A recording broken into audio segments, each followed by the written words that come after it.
Adrian Wright is currently the band director at Dillon High School. He has over 20 years of teaching experience in the public schools of Dillon School District 4, Dillon, South Carolina. Adrian is a native of Columbia, South Carolina, and is a graduate of W.J. Kennedy High School. He received a Bachelor of Science degree in music education as a 1999 graduate of South Carolina State University in Orangeburg, South Carolina. While at South Carolina State University, he participated in the marching 101 band, pep band, concert band, and jazz band. Mr. Wright is a member of Kappa Kappa Psi Honorary Band Fraternity and Phi Mu Alpha Symphony Fraternity of America. He received his Master's of Music Education from the University of North Carolina at Greensboro in August 2005. Mr. Wright is a member of the National Association for Music Education. He has also served as a member of the Concert Festival Committee for the South Carolina Band Directors Association and as a subcommittee chairman for the SBDA Marching Band Committee. As a member of this committee, Mr. Wright helped to reinstate a state-level high-stepping marching band championship event. He currently serves on the Jazz Committee. Ensembles under Mr. Wright's direction at Dillon High School include the Dillon High School Marching Wildcat Band, Dillon Jazzy Cats Ensemble, Dillon Wind Ensemble, and Dillon Concert Band. The Marching Wildcat Band is very active in the community and on the competition scene. The concert band is making improvements on a yearly basis and has received ratings of excellence and superior at the SBDA's Concert Performance Assessment. The Dillon Wind Ensemble has received 4 consecutive superior ratings at assessment. The Jazz Ensemble performs locally and has performed for former South Carolina Governor Mark Sanford and was featured on the educational television's Road Show documentary of South Carolina. Under Mr. Wright's leadership, the Dillon High School Band program received its first ever Outstanding Performance Award, which is the highest award a band program can earn from the South Carolina Band Directors Association. Dillon High School is currently the only high school in South Carolina with a high-stepping marching band to receive this award. Mr. Wright organized and conducted the first band competition in the school's history entitled the Dillon Battle of the Bands. This event has been in existence since October of 2005 and attracts an average of 20 bands per year that perform. On this past year, we had 23 high school bands in attendance and 2 collegiate bands. He also started the county's first honor band clinic, consisting of middle school and high school band students from Dillon County. Mr. Wright supports the premise that teaching is the combination of creative and logical thinking used to train and guide the uninformed mind. He is married to his beautiful wife of 10 years, Kadra. He resides in Dillon, South Carolina, where he enjoys cycling, weightlifting, and gardening. I need for everyone to give a round of applause and welcome my high school band director, Mr. Adrian L. Wright.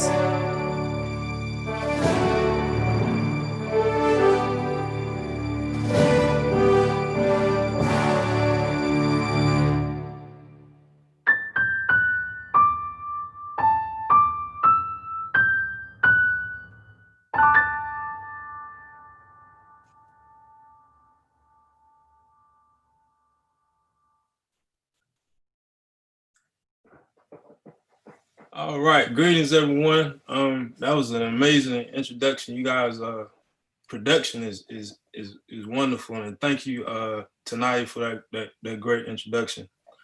I hope everyone is doing well. I'll be like the Baptist preacher and tell you I won't be before you long, and hopefully I'm telling the truth on that. Today, the title of my presentation is Poco a Poco, the key ring to the keys of success. So what I aim to do here is just give you some nuggets of information that hopefully you can use in life, and for you college students use as you matriculate during your time at Fayetteville State University, and hopefully it'll help you become a better musician and an overall better person. The Poco a Poco is nothing that I came up with. It's inspired by Alfred Watkins, band director emeritus of Lassiter High School, along with some of his proteges that I've had the honor of meeting. They're the inspiration behind the title of this presentation and his philosophy. The Poco a Poco philosophy. Poco a Poco, as we all know, is the Italian term meaning little by little. The longer I live and the more experiences I gain, the more I realize this is how we should live life and pursue our dreams and our goals in life. We've all heard some form of poco a poco at some point in our life. Sayings such as just take it step by step or never bite off more than you can chew. The saying that resonates with me the most that sums us up was made famous by Les Brown, the motivational speaker Les Brown, and it simply states, by the yard is hard, but inch by inch, anything is a cinch. When using this concept with my students, I often use eating an apple as an example. You know, when you eat an apple, you don't put the entire thing in your mouth, do you? You eat it one bite at a time, correct? So those of us still among the living, at least that's how we do it, right? One bite at a time. Applying this philosophy to every goal or task makes everything that you try to achieve so much more manageable. So whatever it is that you want to accomplish, take the time to plan small steps or goals that will lead to the completion of the larger goals, and your chances of success will increase tremendously. Next, I like to talk about some mantras or sayings that I use here in Dillon with my students in the band program. One of the things that we recite or say every day is a mantra dealing with excuses. And the mantra simply states, excuses mean nothing, they do nothing, and if I use them, I am nothing. This, once again, is recited on a daily basis. About 16, 17 years ago, I had a student that attended a summer band camp. And when he came back from band camp, he had learned this saying and asked if we could implement it into the band program. And I agreed. When I was in high school myself, my high school band director, Mr. Willie Lyles, he tried to instill the same concept in us. But his saying was, the only excuse in life is death. So it's something to think about. We all have obligations, and for some of us, it's preparing for a final exam. For others of us, it's preparing for a recital. For some of us, it's making sure that you pay the light bill on time. Regardless of what your obligations and responsibilities may be, avoid making excuses as to why things can't get done and find a way. This brings us to our band motto, which states, in order to succeed, I must deny myself of anything that keeps me from doing my best. This is yet another saying our students recite daily. It was also presented to me by a student who actually we could implement it into our program. In order to succeed, I must deny myself of anything that keeps me from doing my best. For some of us, we need to deny ourselves extra sleep or the amount of sleep in general in order to be successful. For some of us, we need to deny ourselves from binge watching Netflix or TikTok, Instagram, or other forms of entertainment. And even still, some may need to deny themselves from unhealthy habits that may prevent us from being in optimal health. Anything that can serve as a distraction from achieving your goals in life should be eliminated in most cases. In other cases, it just needs to be eliminated. Excuse me. Sorry about that. So this brings us to self-care. So here's some of my thoughts on self-care. I believe that we should practice hobbies or do something fun daily. Every day you should do something fun or participate in a hobby. If you enjoy cooking, then cook something. If you enjoy reading a book, if you enjoy reading, read a book or an interesting article. If you enjoy socializing, call up a friend or family member you haven't heard from in a while, or invite some friends over to come hang out, but make sure you socially distance. The point here is that we all need an outlet, a pressure release valve to help balance out life and keep things in perspective. When trying to pursue our goals on the path to success, it is too easy to let life pass you by and miss out on the true meaning. Always take time for yourself. Be careful not to overindulge to the point where you allow something to keep you from attaining your goals. Everything in moderation. Remember, water is good for you, but too much of it and you'll drown. Next, I have some thoughts on failure. I once heard Steve Harvey say, "You will never succeed more than you fail." I've also heard, and many of you have probably heard the saying, the only way to fail is to stop trying. So some things to think about. Failure should be embraced on your journey to success. Failures present the greatest opportunities to learn and grow. In saying that, remember that it is best to fail early and to fail often. In other words, we don't want to fail when it counts. With my marching band, I often tell them to practice, or when we're practicing, this is the time for you to mess up. Don't be afraid to move in the wrong direction or to play the wrong note. This is when I want you to mess up. This is when we need to mess up, when we have the opportunity to fix it. Once it's showtime, there are no do-overs. Whatever you're working towards, practice doing it. This could be preparing for an exam, a job interview, teaching a lesson, or giving a speech. Practice, make mistakes. And when you make a mistake, analyze what happened and do your best not to let it happen again. Next, I have some thoughts on leadership. Zig Ziglar once says, you will get all you want in life if you would just help enough people get what they want. I interpret this to mean taking interest in the people that you serve. If you help ensure the needs and wants of those you serve are taken care of, they're now in a position to perform at their optimal level, which allows them to better serve your mission and vision for them and the organization. Communication. Be sure communication flows in all directions. Information should flow upstream as well as downstream.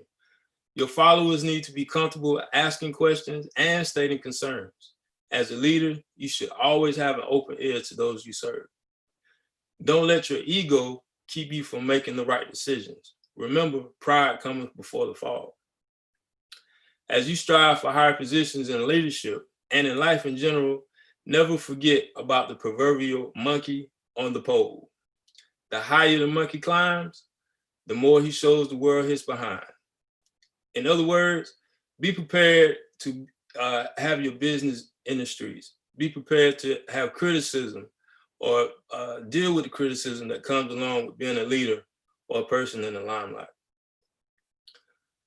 Next, I have some thoughts on career and life in general. To all the students listening out, remember your job now is that of a student. And the number one priority of a student is to study. Grades are important, but not as important as you gaining knowledge. Make sure you're learning and gaining knowledge, not just memorizing information to pass a test. Years from now, no one will care what your GPA was. They will only be concerned with whether you can get the job done efficiently and at an optimal level. So make sure you're gaining the knowledge now to be able to do that in the future. Whatever it is that you desire to be in life, gain as much knowledge about it as you can. You should read, research, and saturate yourself in the knowledge of your career choice daily. This can be easily achieved by watching YouTube videos, attending conferences, reading books and articles, listening to audiobooks, and or talking to people in the profession. Don't limit yourself to just learning in the classroom. Next, you must choose to be a thermostat or a thermometer. Thermostat or thermometer. You can choose to set the atmosphere or you can choose to respond to it. Never let circumstances or other people's moods determine your attitude and outlook on life. Be a thermostat. Be a thermostat and set the mood or circumstance you desire. Always remember the pitcher cannot see the frame. We all need a coach. I say that to say this: find a mentor, find several mentors that you feel can help you along the way. The advice and wisdom you gain will be invaluable. Make friends, make plenty of friends. You will need them. No man is an island. At some point, we will need help from others.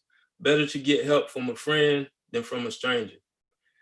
And keep this point in mind. Everyone should have a friend in the medical field, in law or law enforcement, and in the financial arena. Next, we need to discover what is your why. Why do you do what you do? This will serve as motivation to keep you going. For some of you, your why may be to help a family member have a better life. For others, it may be to have a legacy or leave a legacy for members of your community to let others know that certain things are possible. In your darkest moments, it is your why that will drive you to keep going. Which brings me to my last mantra for today. At the conclusion of every band practice or performance, my band recites the acronym PUSH, which stands for persevere until something happens. After they say this, I ask them when, and their response is every day. You must be willing to show up every day and work your behind off until the job is done if you want to be successful. Life will happen. Some days you will want to quit. I quit all the time, but I commit to starting over in the morning. Never give up. Persevere until something happens. I hope I have said some things that will help you in your endeavors. And I would like to thank once again Dr. Reed and Mr. Chalmers and the rest of the staff and students for affording me this opportunity. May God bless you and continue to be great. All right, everybody take your phones off mute and just give them a round of applause. If you can't, oh, it's not allowing you to.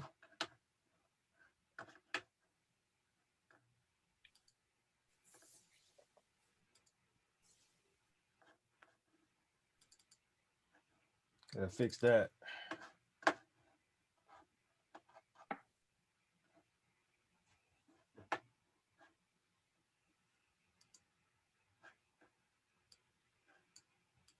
Try it now. There we go. Yeah. Yeah. All right. Yeah, we appreciate you coming in. And so I know we have a few music majors that will probably have some questions. You probably recognize a lot of our students that we've been down like over the past, 4 years, 5 years coming down. So, we got some of your kids inside on Zoom right now as well. So if you got a few moments, we'd like to just open the floor for some questions.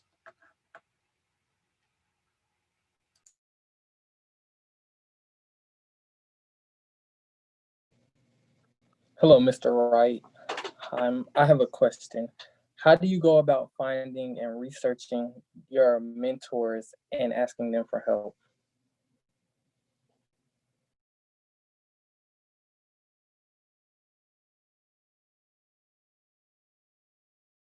There's always that insecurity of not knowing certain things and not wanting other people to know that you don't know. So the first thing you got to do is get over that fear of being exposed by people for things that you don't know, and just be willing to I can't think of the word, but just be willing to put yourself out there. Next, just find people that are doing the things that you want to do, and reach out to them and ask questions. A lot of times we look at somebody and we think they're up here because of accomplishments they've made, but they're really down to earth people. And if you reach out to them, they'll be willing to help. And then aside from that, always remember you can always learn something from anybody. There's two things you will always learn from somebody. You learn what to do, or you learn what not to do. So. Thank you. All right.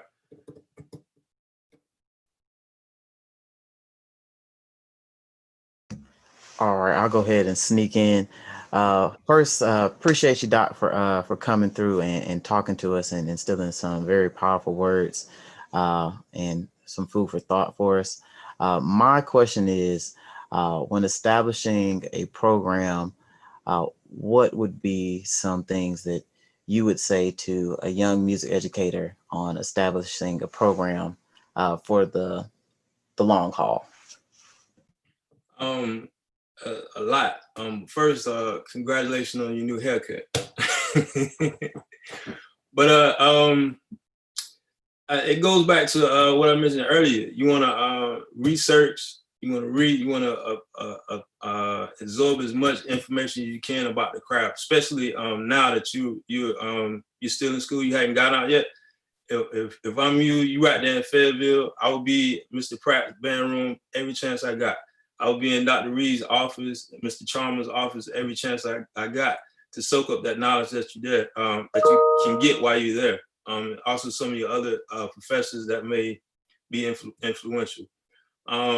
Read as much as you can. I'm not sure if you heard of him. There's a band director, Scott Rush, who has several books out. Any one of his books would be great to read. Read books on leadership. Read books on time management. Find those, get on YouTube and just research different programs and find out what you want your program to be. Have that vision before you get there. And then find those programs and try to talk to those directors so you can find out what they're doing behind the scenes, so you know what you need to do to try to build that vision that you set.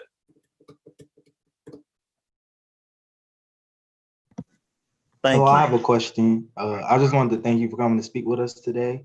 And I want to know too, when you were coming up with a lot of your acronyms and your analogies and sayings for your students, like what inspired you to come up with those specific things? So there's a little running saying or belief amongst teachers is we like to steal.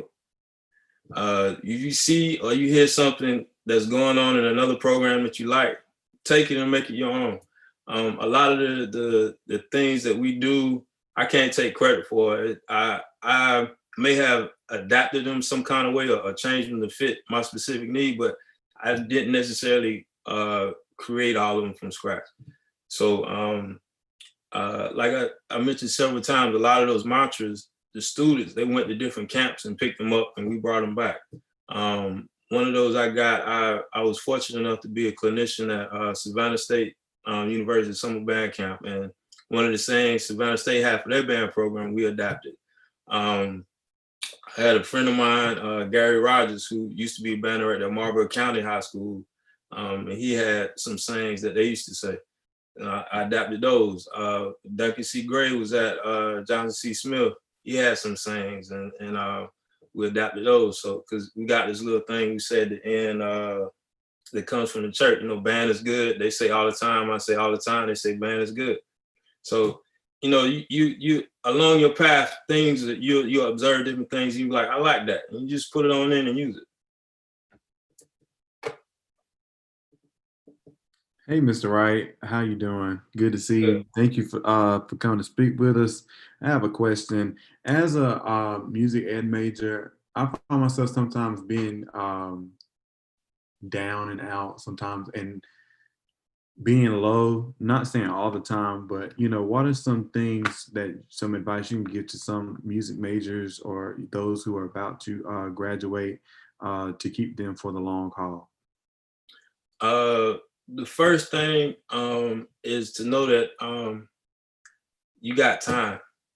You got time to develop into the person that you want to be, the band director that you want to be. Most people that are not music majors don't realize the massive amount of information that you need to try to absorb, or that you feel like you need to try to absorb to be successful once you get out. So just pace yourself. But make sure every day that you're trying to grow, trying to be better, you're trying to learn something. Remember to have that outlet, do something fun or do something for yourself each day, or do that hobby. Try to participate in that hobby, and just you keep everything in perspective. Just keep everything in perspective. No matter how hard you try, you're not gonna learn everything before you graduate.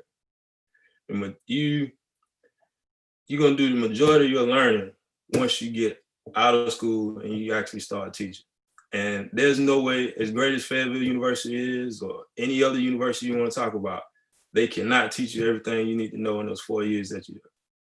So just know that, learn as much as you can. Remember, it's about the process. Just stick to the process and just have the faith that when you get to a certain point in life, you will be prepared for it. I had this lady tell me, everything you need to know in life for right now, you know. So just trust the process.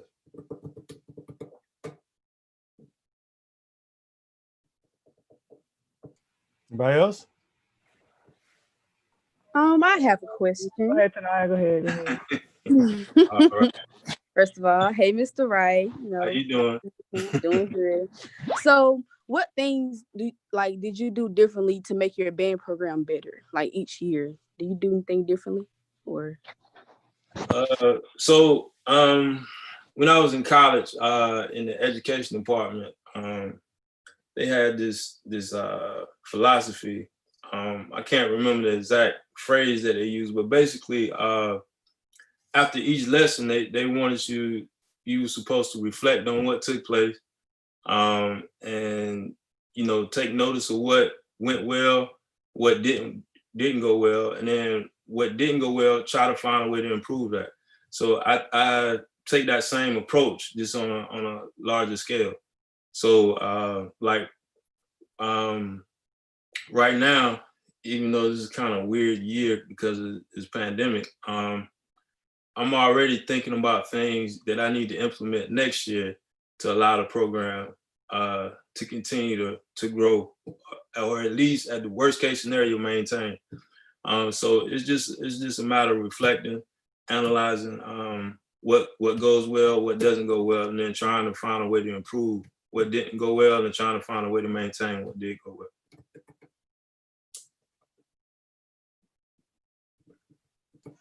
Okay. If I may, I would like to just say hello to a good friend of mine. How you doing, sir? I'm doing well, sir. It's always good to see you and hear you as well. I appreciate our relationship as far as band is concerned, and what we're doing for our kids there in Dillon, and especially at Smith. I do have something that I like to ask. I notice every time I hear your ensembles play, and I know it's a lot from you, but I'm trying to figure out how you are instilling that into your kids to create that nice, solid pyramid of sound. I mean, I'm not talking about the fun and the Friday night game stuff. I'm saying when your band, you want them to sound really balanced, really clean. How are you getting your kids? I mean, I know they're following your lead, but how do you get them to buy into that sound? Because it is a solid sound that you produce all the time. And I don't know if you recognize it or not, but it's there. I don't know. Some of the things we do. So first of all, a lot of the concepts I've got come from Mr. Leonard McLeod. He's band director at Burke High School in Charleston, South Carolina. He's been a longtime mentor of mine. He was one of the first directors that I reached out to for advice, and actually went and observed his program. And I was talking to the gentleman earlier. That started me on this journey of not being so afraid to expose myself and say, "Hey, I don't know. Can you help me?" And so I picked up a lot from him over the years, and I think one of the key things was using a recorder. So he recorded his bands a lot, and so I started doing that. And a band is kind of like your voice. You talking, you hear your voice, and you're like, "Yeah, this is how I sound." Blah blah blah blah blah. Then when you hear a recording of yourself, you be like, "Oh, I didn't know I sounded like that." Same thing happens with the band. So we'll record, and they'll be playing. We jamming. Yeah, we got this. Da da da da da. And I'll say, "How you think you sound?" And it's like, "Oh, you sound great." Blah blah blah. I said, "Okay, listen to this." And then we'll play it. And the first few times we go through this, I let them know every time. I said, no matter how good you think you sound, the tape don't lie. So if that recording say, "Oh, the piccolo's out of tune," hey, use out of tune. If the listen to the recording and we don't sound balanced, regardless of what you thought while we were playing, we don't sound balanced. So I think that's been key over the years. One other technique we use is like, at a certain point in the year, as far as the marching band is concerned, we'll go weeks where while we're inside, everything is played at a pianissimo volume. And when you do that, it allows everybody to hear all of the parts. And so when they get ready to open up, they're already used to hearing everything balanced. And so the natural instinct is to maintain that balance. And then another part to that is, and Tanaya probably attest to this, is I give my percussion section the double. I got a little easy on them this year and last year, maybe the year before, but I give them the double in regards to balance. I tell them you should be felt and not heard. And so a lot of times we'll be playing a song and they will think that they're balanced. They're not playing too loud. We're gonna stop. It's like percussion too loud. We start back over. When we play again, we can stop, percussion too loud. Then maybe I shouldn't do this, but the next time I was like, I told you, you're too loud. Don't let me tell you again. Next time I know they're gonna be too loud, we stop, do like this. They gotta hold them drums above their head. We'll play the song without them. And then we'll come back and I say, okay, put them down. I need it to sound the same way it did while you was holding those drums up. And then it starts to click. And I think the combination of those things, long tones, we play a lot of chorales. We play the Star Spangled Banner every day, play it in the chorale style, and use that as part of the warm-up. We play like the first 16 measures of Airful Band, use that as a warm-up. We play the Alma Mater every day, use that as a warm-up. So between long tones of those chorale type tunes on the recording, and just making them listen, playing at that low volume level, I think that all contributes to it. Yeah, I can tell it sounds really good every time I hear them. When y'all get into your ballad mode, it sounds really good. Good to see you, man. Good seeing you too, sir. Thank you. Anybody else? Yes, I'd like to go. Right. Hello, Mr. Wright. While we're on the subject of percussion, I have a quick question. What advice could you give to me about percussionists becoming more engaged with mallets? Because I know this is a huge issue now that not many students really play mallet instruments like that because, you know, they can't read or something like that. So what advice do you have for that? Be like Nike and just do it. Just find as much literature as you can and work on it. If you are able to find other percussionists in the area that are better than you, it goes back to that mentor aspect. Talk to them, see if you can hang out with them, practice with them, maybe take some lessons and things like that. YouTube videos of different percussionists, mallet percussionists. You might find out different techniques or different ways to go about using the same techniques you've been taught. That'll also expose you to more literature. And just do it, just play. Create your own little ensemble, you know, find a friend that plays and, you know, y'all work on duets or whatever, you know. Okay, thank you. All right.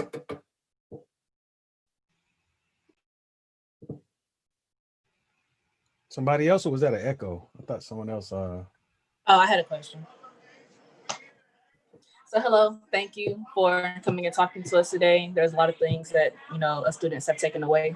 So my question is, as a band director, you know, not every day is great. You have your good days and you have your challenging days. So what was one of your greatest challenges as a band director and how did you overcome it?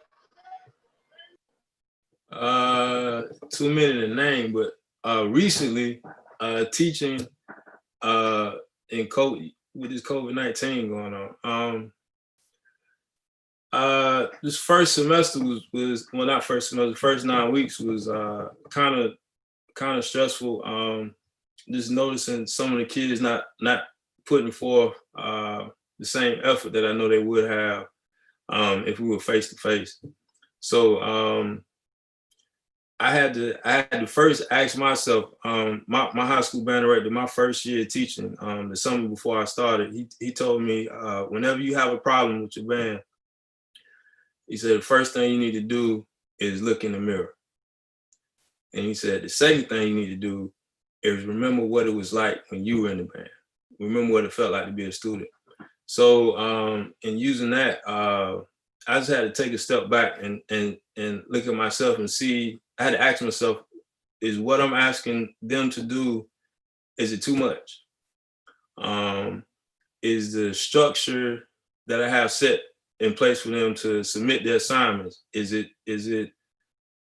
succinct or is it convoluted? You know, is it easy to process or is it too much? Do I have too much stuff spread out in this place and that place and blah, blah, blah. And so what I ended up doing was trying to streamline everything so that they have a central location where they go to get their assignments and to turn them in, making sure repeatedly that they understand how to use the software, because, you know, the situation is new for everybody. It's new for me and it's new for them.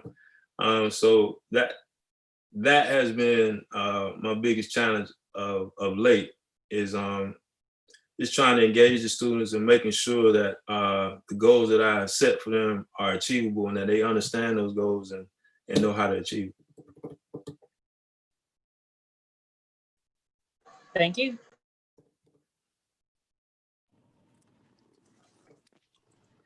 I got a question, Brother Wright.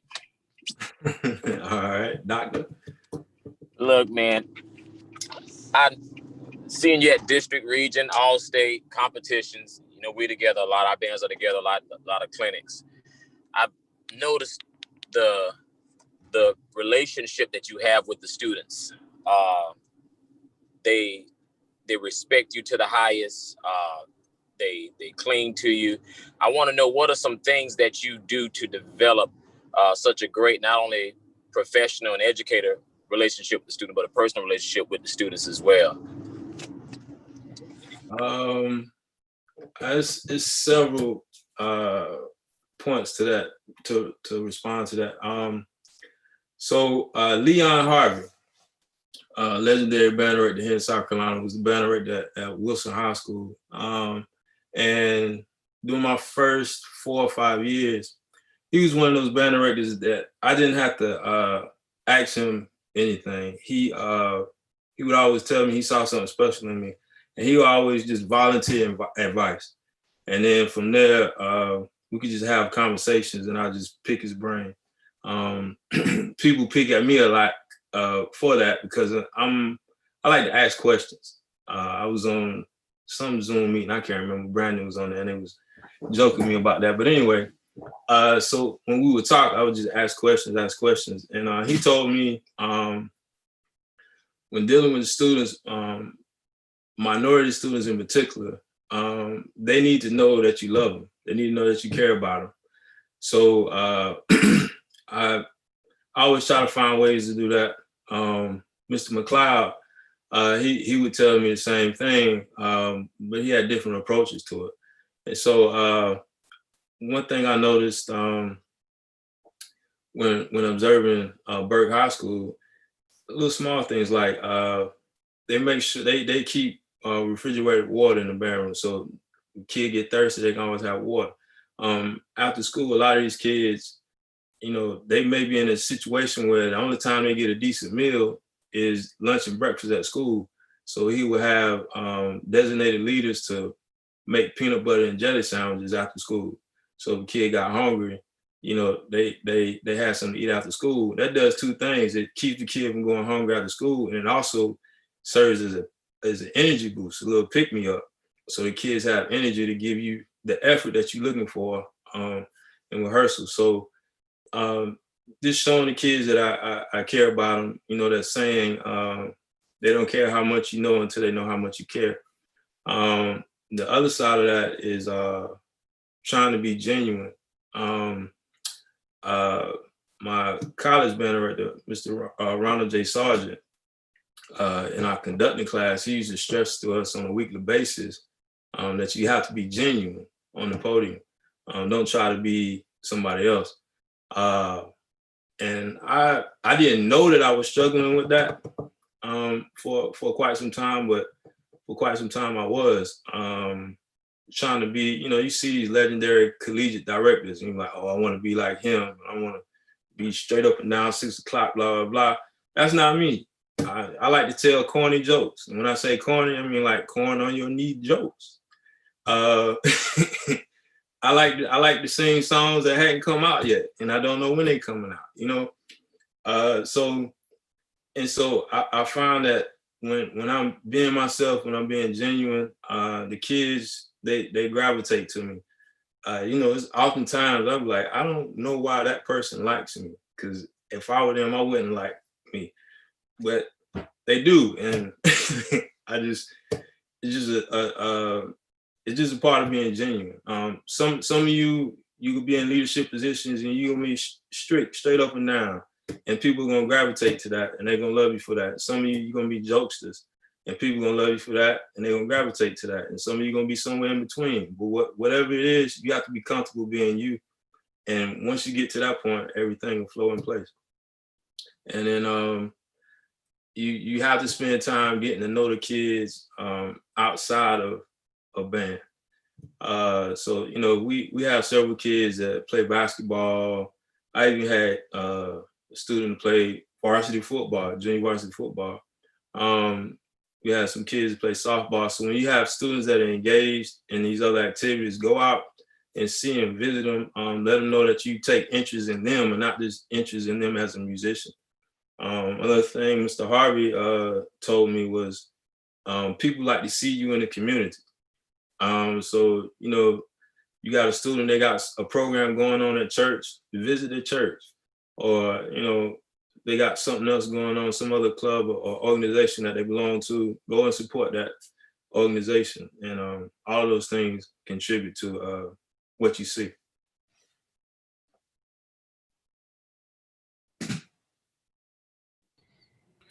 All right, what's going on, Mr. Wright? Real quick question. Of course, you have an outstanding band program, and one thing that is important is that the feeder program, the middle school program that feeds the high school students, is basically the farm system for your program, and the lifeline. Just real quick, your thoughts on how do you feel that it is important, the relationship between the middle school director and the high school director, as far as your ideals and goals and philosophies as it comes to the growth of your program? Because I know of your middle school program, feeder, and it's an outstanding program, and the director's doing a great job. So just your thoughts on the importance of the middle school feeder program. I often tell people, if they ask, one of my secret weapon to the success of the high school program is Mr. Kevin McClellan in the Dillon Middle School program. That's where it all starts, and he does a tremendous job of instilling a love for music in the kids. Not a love for band, but a love for music, and that's real key.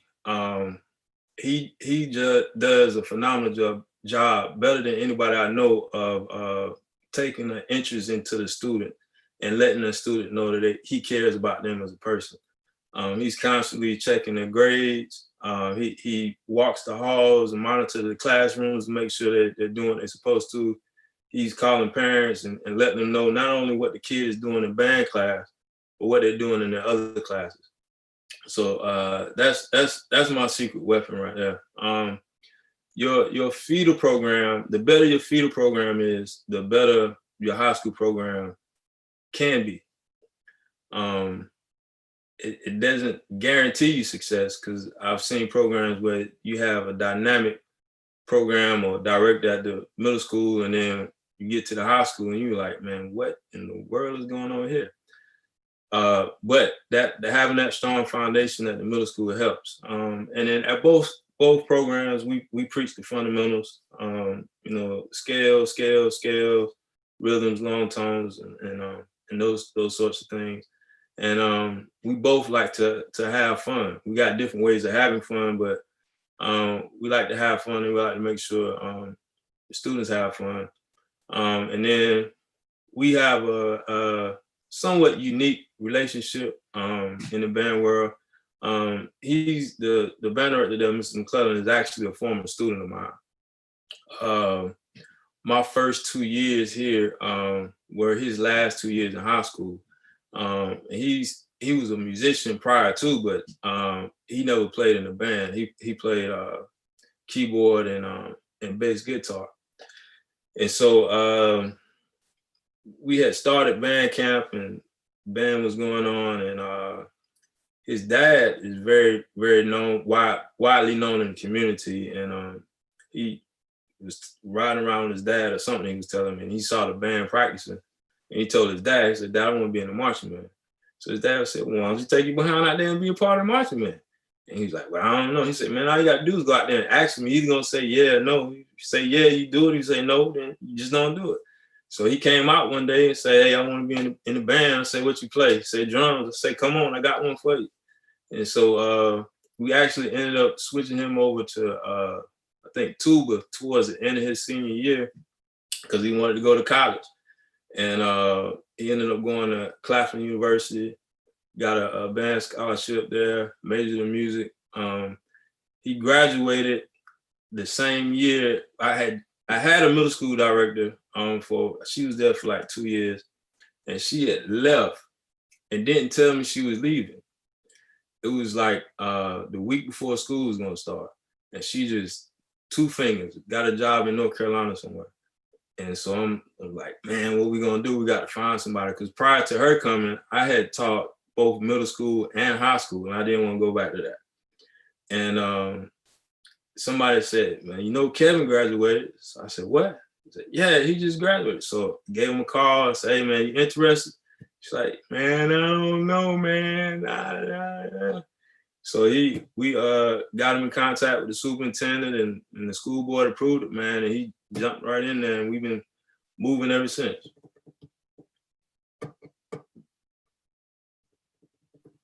And you mean you guys are not brothers?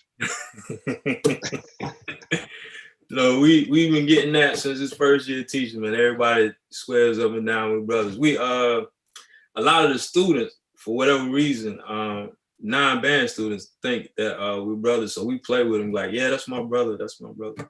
But nah, interesting though, his older brother, he and his older brother, we both had the same name, same first name. So.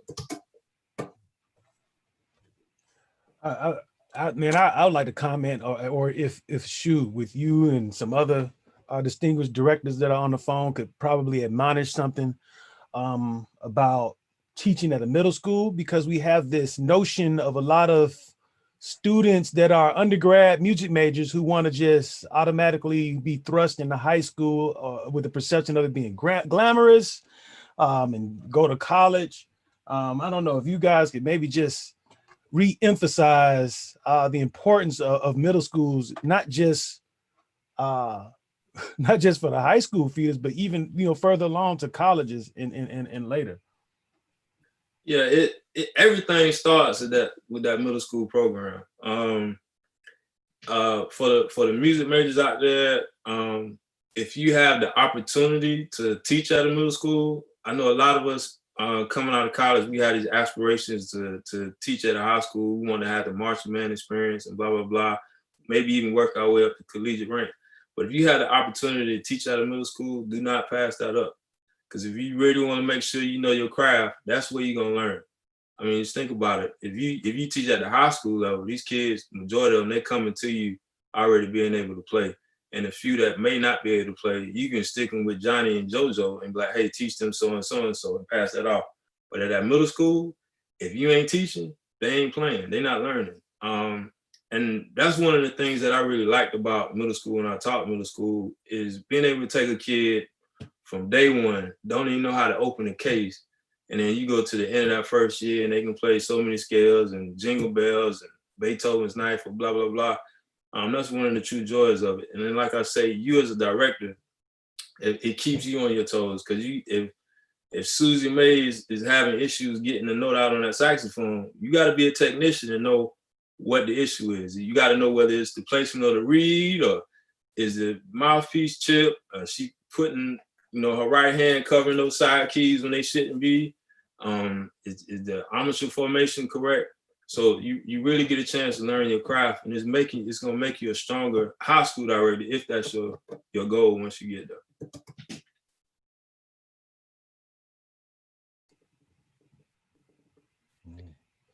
Right. Yeah, if I can add to that, Mr. Dr. Reed, the middle school career for me, before I got to E.E. Smith, was up in Baltimore, Maryland. I believe that is where I really fell in love with education. That is where I knew that the students depended on me and I depended on them to learn what I was doing. Just like Dr. Wright just said. It's just so much fun there that you can't imagine. I know, like it's been said that everybody wants that high school band, and that's why they're going into the education field. But trust and believe, there is more fun on the middle school level than it is on the high school level. There is more work on the high school level, but the fun that you can produce in creating your own students from scratch and then watch them grow by the time they return an 8th grader and what you can do with them. I mean, they were so advanced, I started my own middle school marching band program in a year when I went down to Florida in Deerfield Beach. I mean, it's just that easy and that much fun. And of course, you will learn more than you can imagine in the middle school area. So I advise everybody to go learn that. My career, I did 4th and 5th grade band and then middle school. That's when I fell in love. And then high school.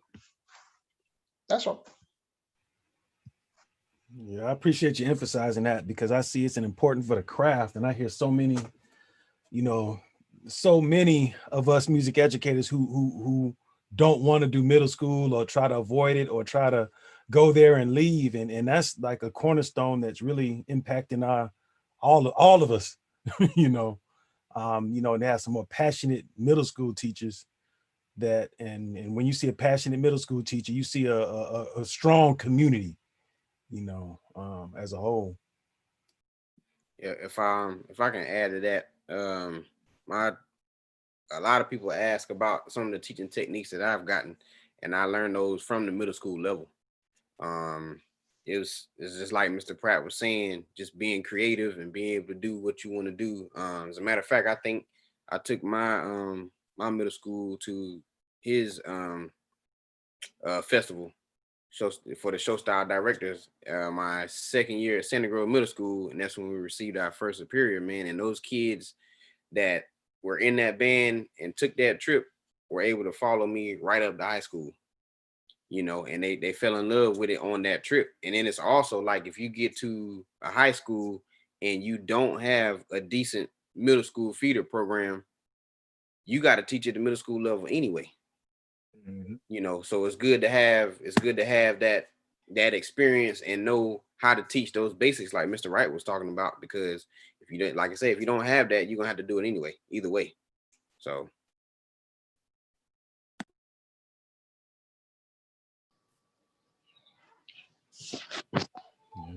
I learned that while in middle school, man, it made me a better teacher, made me more patient and understanding the problems and the trials and tribulations of a person learning music.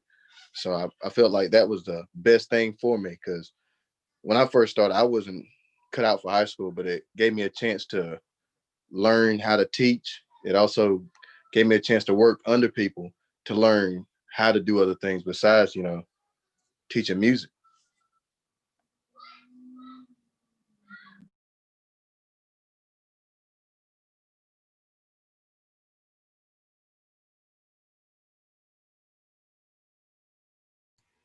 Right. It was something else you pointed out, and I just want to emphasize in it because while we close, and I know we have some other presentations, but to the students, Mr. Wright said something that's very crucial, pretty much a cornerstone to life, and that's really delayed gratification. Just to sum it up in a nutshell, and that was discipline, being able to say, eat the right things, do the right things, practice when you do not want to practice. I really hope you take a mental note to that. We talk about those things, even through this pandemic, this virus is spreading because of some people's inability to delay their gratification. They have to go to a party, they have to do what X, Y, and Z. So having that discipline and self-control, I mean, I'm taking notes of that, especially how you put it, Mr. Wright, and definitely appreciate it. Appreciate you coming in, Prof. Or do we have any other questions?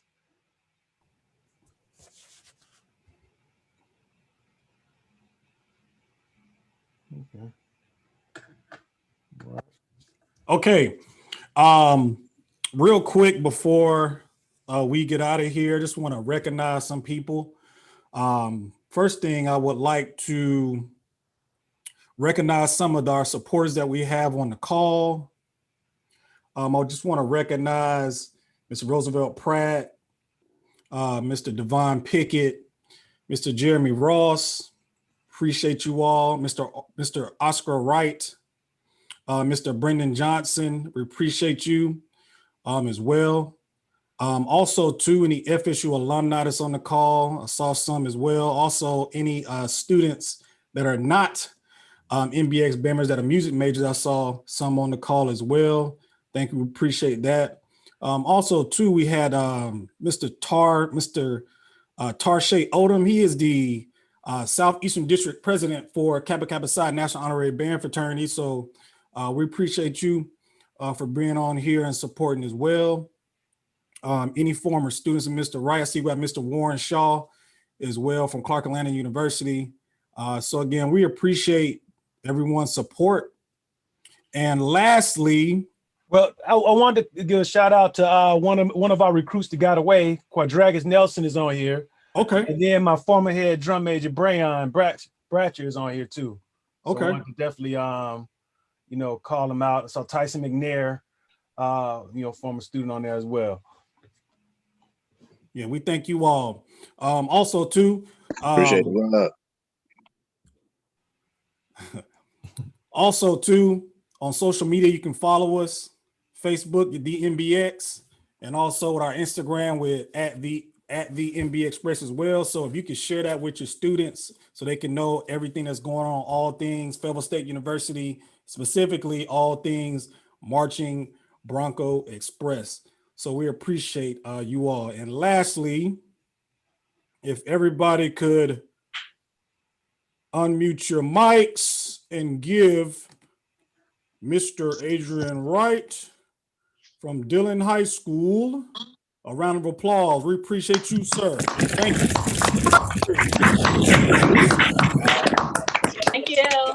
Thank you. Thank you for having me. I really enjoyed it. I appreciate you for thinking so highly of me to bring me here today. It was a joy. All right, we thank everybody for coming out. Everybody be safe, and we'll see you all next week. Did you have anything, Dr. Reed? No, some more comments on here in the comments. So, a lot of your former students are in here, Mr. Wright, and then you have, you should be getting a cloud recording that you can keep for your own record. Okay. I have you as a, so you have all of the chat, the entire chat and the videos. So you can see who all was on and who all commented in the chats. So thank you all for coming out. And MBX students, what we need to do, make sure you are checking Canvas. We're about to update that soon. And yeah, again, be safe.